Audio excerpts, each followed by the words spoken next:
Good morning. Welcome again to Morning Devotions, and thank you so much for our time together.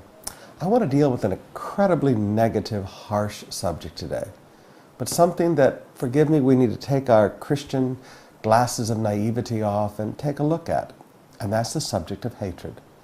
Now, as Christians, we like to talk about love, and hatred is something we know it's out there, but we really don't ever like to discuss it. But if we're going to be successful in life, we need to understand that there are going to be people who hate us. There were people who hated Jesus. He never sinned. He never did anything wrong. He never hurt anybody. He just wanted to bless everybody. There are people that hate God. So please forgive me, brothers and sisters.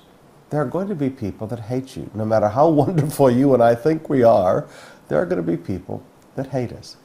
And most of the time, you will not even realize that somebody hates you until one day you find out what they did to you or what they said about you and how they tried to hurt you.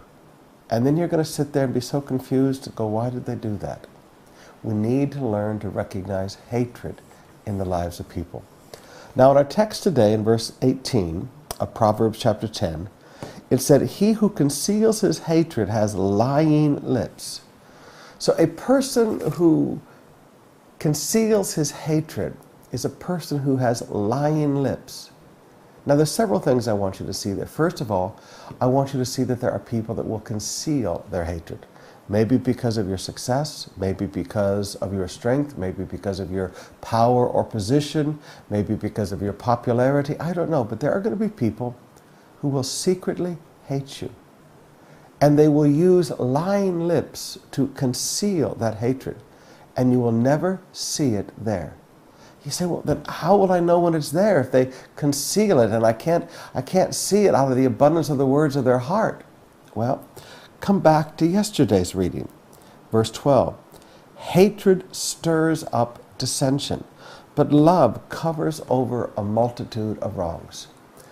Is there a person that every time they get around, they stir up a little bit of trouble? They stir up a little bit of dissension. They just stir the pot. They're not trying to help people get along. They're not trying to help families get along. They're not trying to help people get along with you. They're not trying to help you get along with other people.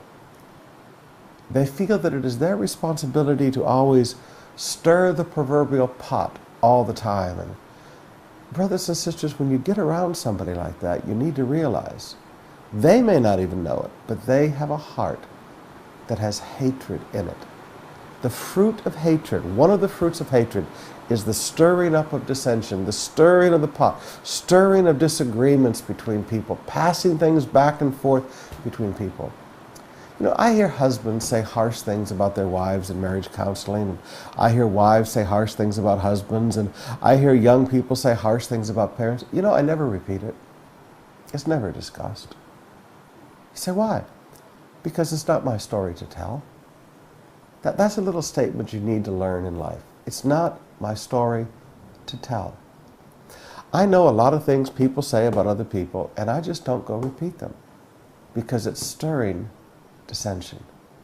Now, brothers and sisters, let me just encourage you in life. When there are people that are stirring the pot and stirring dissension, and they're always trying to separate people, just learn to back away from that kind of people because there's hatred there. Love covers a multitude of sins. Love is very clear here. Love covers over it all. Love just, it doesn't hide it, but it just, listen, it's going to be okay. Love puts a big blanket over all the disagreements of people and kind of keeps people working together. Be very, very careful. Learn to recognize hatred.